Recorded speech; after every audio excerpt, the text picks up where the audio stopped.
Welcome to Pearl Harbor.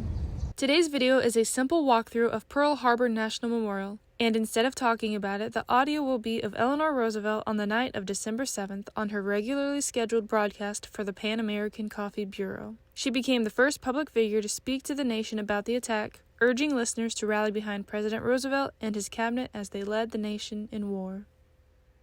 Good evening, ladies and gentlemen.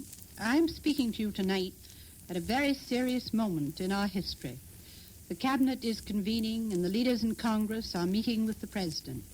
The State Department and Army and Navy officials have been with the President all afternoon. In fact, the Japanese ambassador was talking to the President at the very time that Japan's airships were bombing our citizens in Hawaii and the Philippines and sinking one of our transports loaded with lumber on its way to Hawaii. By tomorrow morning, the members of Congress will have a full report and be ready for action. In the meantime, we, the people, are already prepared for action.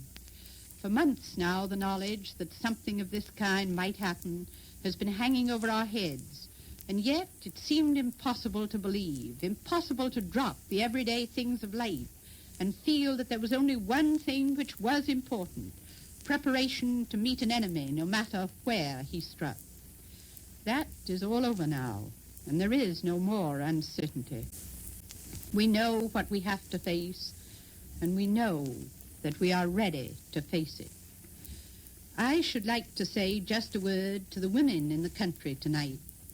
I have a boy at sea on a destroyer. For all I know, he may be on his way to the Pacific.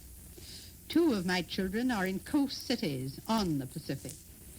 Many of you all over this country have boys in the services who will now be called upon to go into action.